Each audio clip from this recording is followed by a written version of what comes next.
Gaza, un joyau oublié dans la région sud-ouest de l'ancien Canaan, possède une riche histoire qui remonte au début de la civilisation, bien avant l'ascension des grandes puissances de la Mésopotamie. Pendant des millénaires, cette ville a été un point focal de conflit entre diverses civilisations désirant contrôler ce territoire stratégique. Dans le récit biblique, Gaza apparaît comme le théâtre d'événements marquants, abritant des communautés engagées dans des conflits acharnés avec les Israélites. Au fil de l'histoire, Gaza a été le théâtre de combats décisifs. Des campagnes notables, telles que celles menées par le pharaon Thoutmôsis III, révèlent l'importance de la ville dans des affrontements qui ont façonné la région.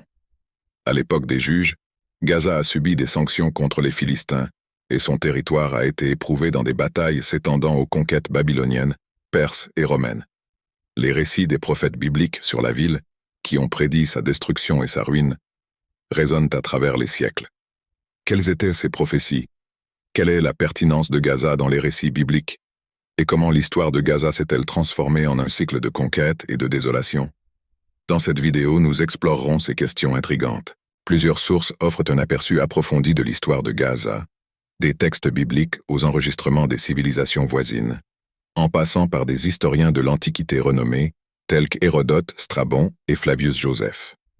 Bien que la recherche archéologique ait été limitée dans la région, en raison de restrictions et de la présence continue de populations, il est essentiel de comprendre la géographie qui a fait de Gaza un point de confluence vital. Situé à l'extrémité sud-ouest de Canaan, devenue la Palestine à l'époque romaine, la position de Gaza a toujours été stratégique.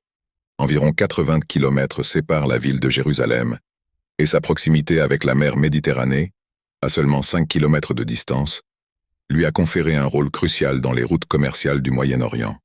Encerclée entre le désert du Sinaï et les plaines côtières fertiles, Gaza a non seulement servi de lien vital entre l'Égypte et les régions au nord et à l'est, mais est également devenue l'une des routes les plus significatives pour le commerce et les campagnes militaires de l'Antiquité.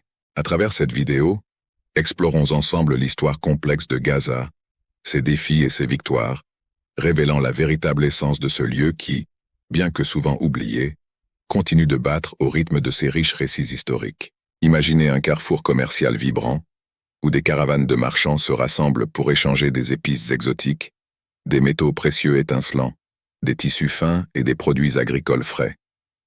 C'était la réalité de l'ancienne ville de Gaza, un lieu privilégié qui agissait comme un lien crucial entre l'Égypte et le croissant fertile. Son accès à la mer Méditerranée ne facilitait pas seulement le commerce maritime, mais élargissait également les voies d'interaction économique et culturelle. Pour les armées marchandes de l'Égypte vers le nord, Gaza servait de base stratégique, essentielle à leurs opérations militaires. Ainsi, contrôler Gaza signifiait dominer le flux de marchandises, de troupes et d'informations vitales qui imprégnaient cette région importante. Située à environ 19 km au sud d'Ascalon, une autre ville d'importance en Philistie, Gaza bénéficiait de sa proximité pour renforcer les liens commerciaux et culturels. Ensemble, Gaza et Ascalon, ainsi que d'autres villes comme Ashdod et Gath, formaient une pentapole qui se distinguait par sa cohésion culturelle et politique. La position de Gaza comme carrefour de plusieurs routes commerciales favorisait un mélange vibrant de cultures. Ainsi, la ville devenait un véritable creuset, où marchands, soldats et émissaires de différentes origines apportaient leurs langues, traditions et religions, enrichissant le tissu social de la ville. Cependant, sa situation avantageuse imposait également des défis significatifs.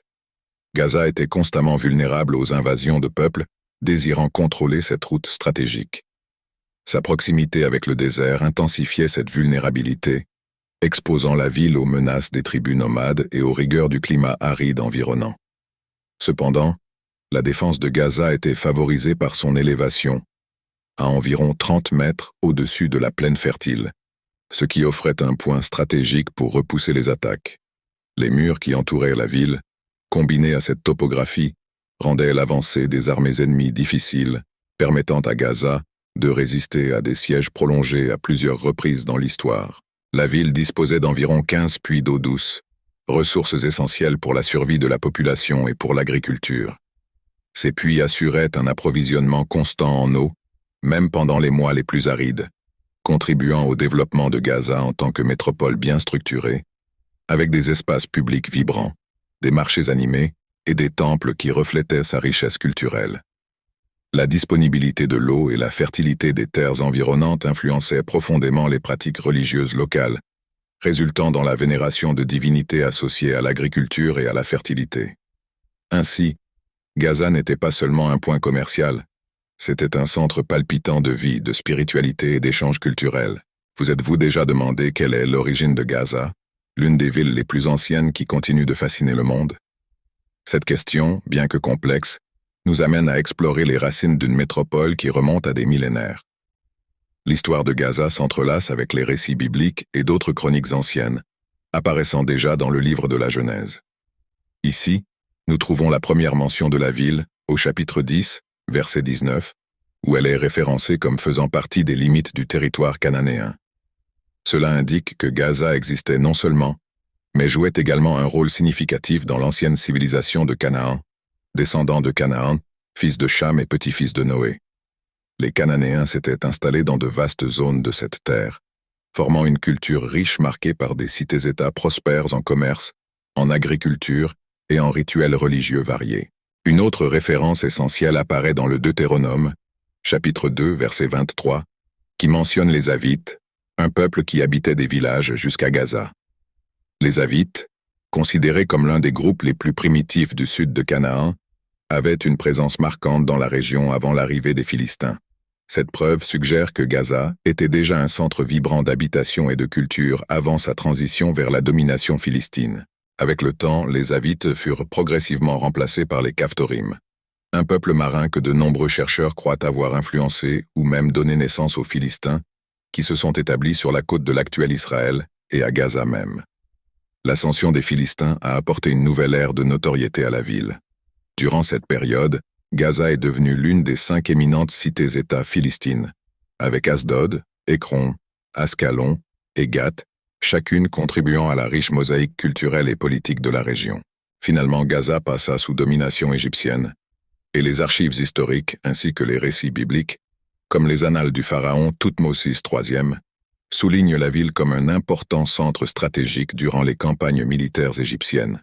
Thoutmôsis III, un pharaon reconnu pour ses ambitions expansionnistes, a mené au moins 17 expéditions au Levant, visant à solidifier le pouvoir égyptien.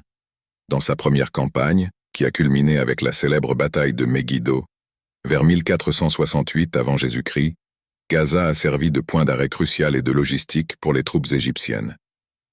Comme le dernier poste avancé avant de progresser vers le nord, la ville exemplifiait la connexion vitale entre l'Égypte et le Levant, mettant en évidence sa pertinence historique à travers les siècles. L'influence égyptienne dans la région de Gaza se distinguait par la présence de garnisons militaires et une administration directe, assurant la protection des routes commerciales qui étaient cruciales pour l'économie de l'ancienne Égypte. La conquête de Gaza assurait non seulement le contrôle de ces voies commerciales importantes, mais aussi apportait des transformations culturelles profondes, introduisant des pratiques administratives et religieuses égyptiennes. Un trésor historique, connu sous le nom de lettres d'Amarna, contient des correspondances diplomatiques enregistrées sur des tablettes d'argile, datées du XIVe siècle avant Jésus-Christ, et ont été découvertes à la fin du XIXe siècle en Égypte. Ces lettres offrent un aperçu fascinant des relations internationales durant la période du Nouvel Empire égyptien. Bien que Gaza ne reçoive pas une attention extensive dans les lettres, certaines références à la région révèlent son importance au sein du système administratif égyptien. Par exemple, l'une des correspondances, écrite par un ancien gouverneur de Jérusalem, exprimait des inquiétudes concernant des attaques des soi-disant Abirous, demandant l'intervention du pharaon.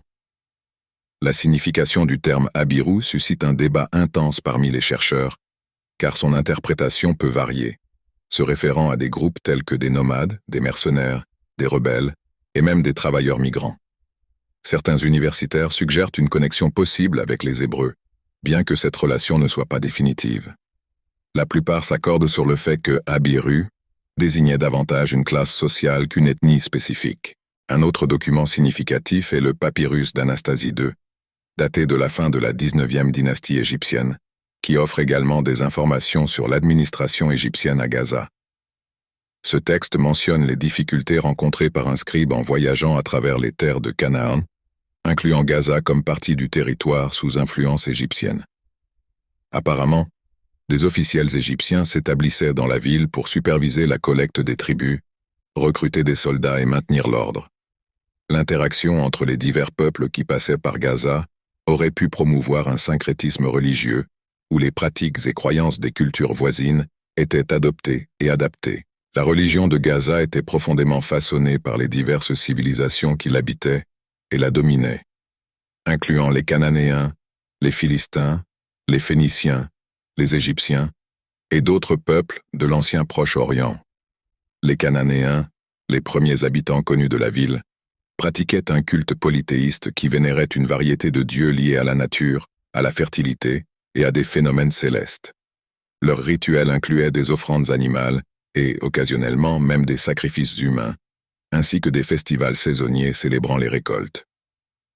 Durant la domination égyptienne, il est probable que des éléments de la religion égyptienne étaient introduits à Gaza, avec la vénération de divinités telles que Ra, le dieu du soleil, et Isis, la déesse de la fertilité, à travers des pratiques syncrétiques reflétant la fusion des riches traditions culturelles entrelacées dans la ville. Ainsi, l'histoire de Gaza n'est pas seulement une chronique de conquête militaire, mais aussi un témoignage de la manière dont les interactions culturelles ont façonné les croyances et les pratiques de ses habitants au fil des siècles.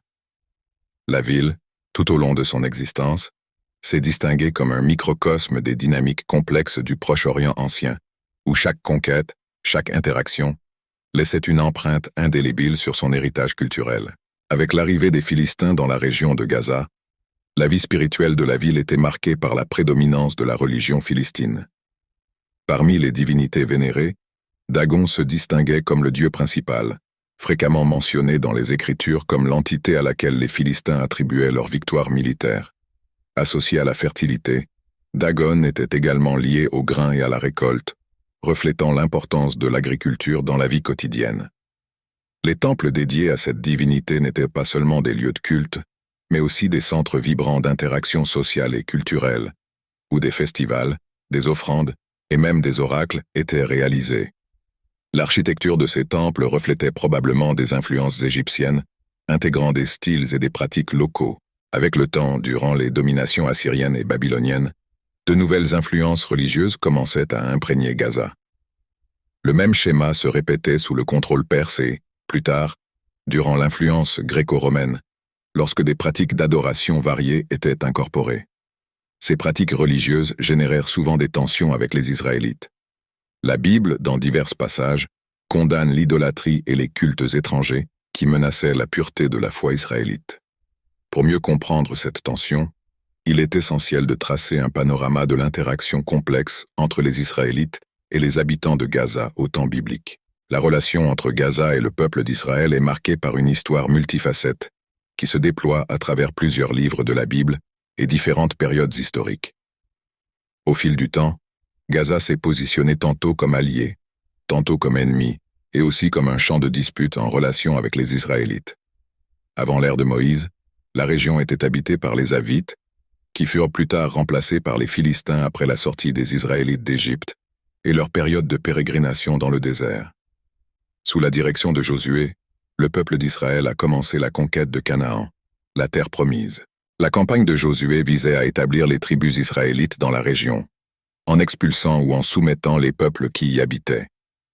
Dans le livre de Josué, chapitre 10, verset 41, il est mentionné que Josué a vaincu tous les rois et territoires depuis Kadesh-Barnéa jusqu'à Gaza.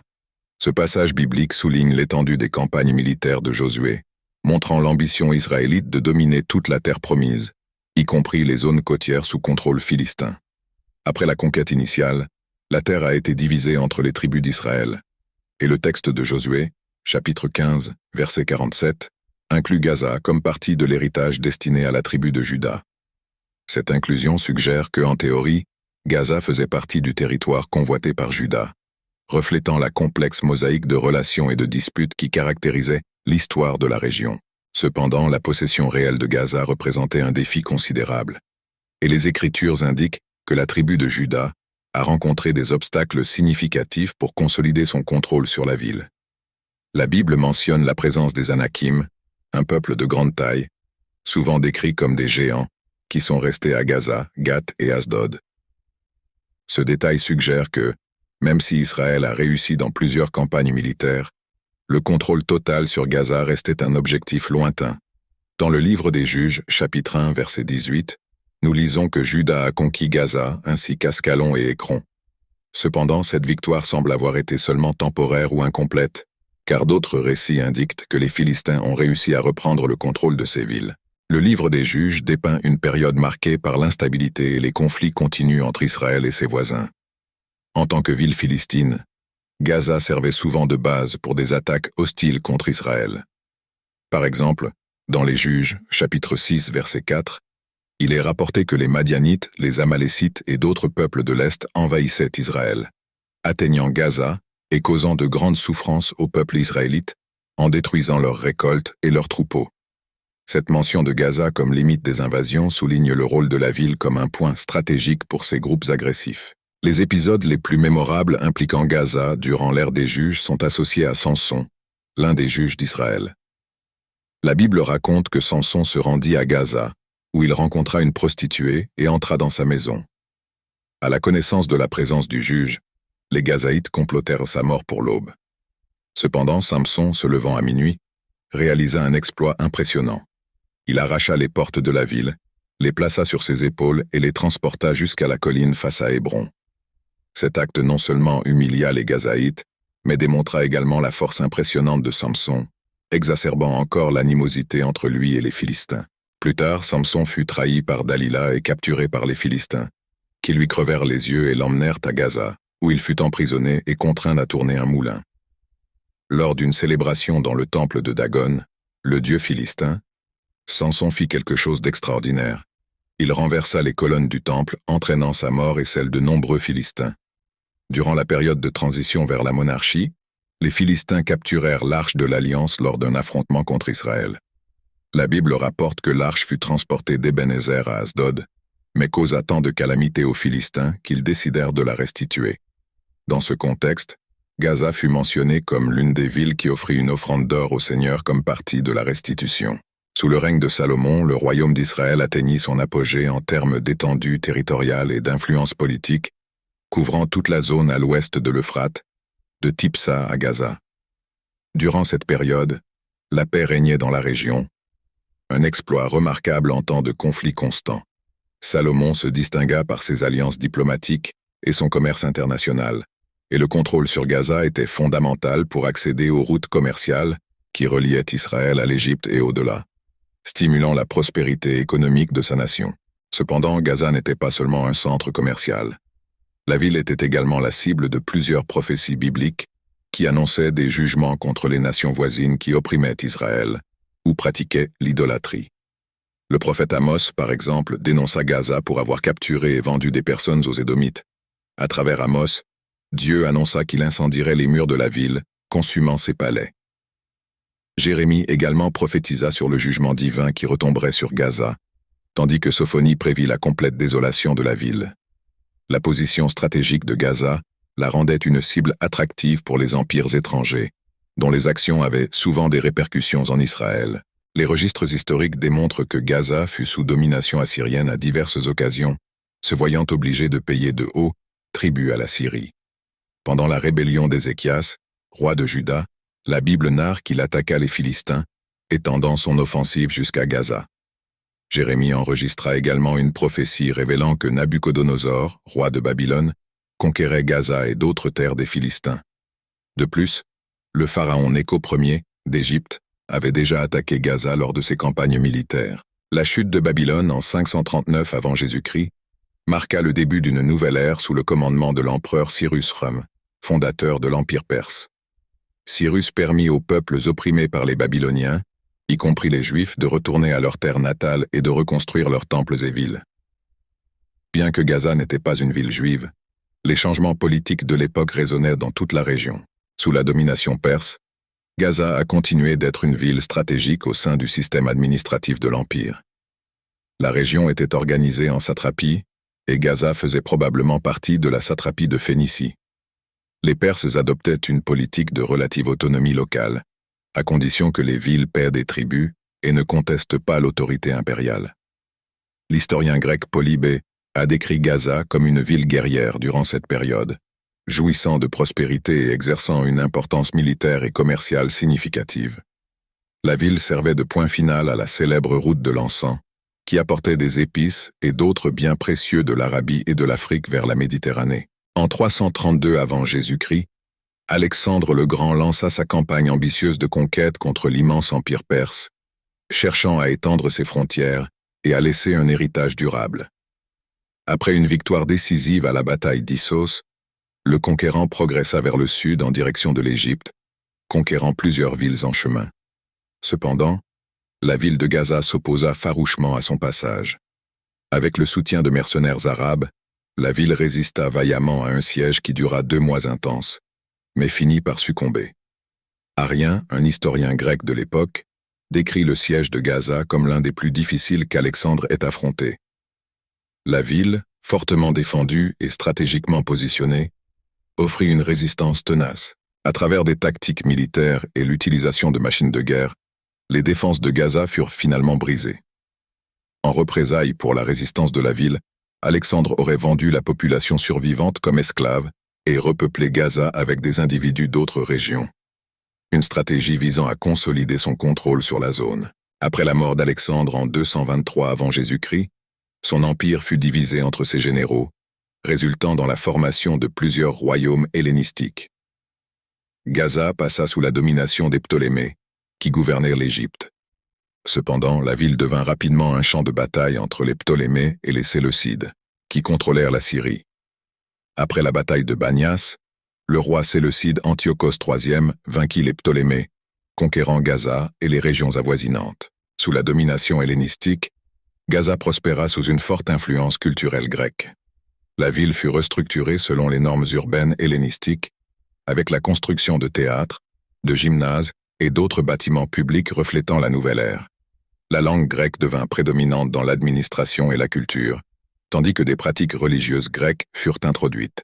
Néanmoins, la population locale a probablement préservé beaucoup de ses traditions et cultes ancestraux, résultant en un riche syncrétisme culturel qui unissait les éléments grecs et locaux. Cependant, au 1er siècle avant Jésus-Christ, sous le règne d'Antiochos IV Épiphane, l'Empire séleucide imposa des politiques de hellénisation forcée, interdisant les pratiques religieuses juives et profanant le temple à Jérusalem. Ces actions déclenchèrent la révolte des Maccabées, dirigée par Matthias et ses fils, y compris Judas Maccabée. Après la mort de Judas, son frère Jonathan prit la tête, poursuivant les campagnes militaires pour consolider le contrôle juif sur la région, y compris Gaza. L'accueil de Jonathan par la population locale fut défavorable, le conduisant à assiéger la ville, en pillant et en incendiant les faubourgs. Des années plus tard, sous le règne d'Alexandre Janet, le royaume hasmonéen s'agrandit considérablement. Avec des campagnes agressives, Alexandre Janet chercha à étendre le domaine juif sur les zones côtières et transjordaniennes. En 96 avant Jésus-Christ, Gaza demanda l'aide de l'Égypte contre les agressions d'Alexandre Janet, mais sans recevoir d'assistance, il décida de siéger la ville pendant 1 an.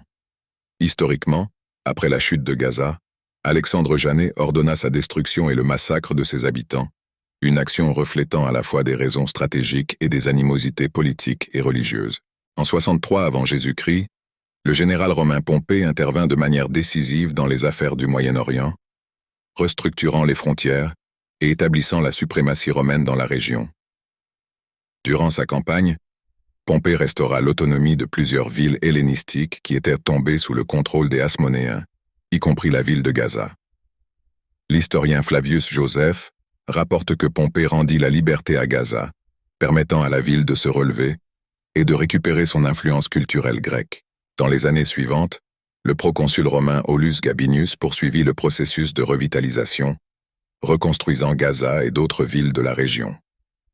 Il encouragea le retour des habitants et favorisa la revitalisation économique et culturelle, transformant Gaza en un important centre commercial et culturel de nouveau. La ville commença à émettre ses propres monnaies et à participer activement aux routes commerciales de la Méditerranée, devenant un maillon essentiel entre les différentes cultures de l'époque. Avançant vers 30 ans avant Jésus-Christ, Hérode le Grand reçut d'Auguste César le contrôle sur Gaza et d'autres villes stratégiques.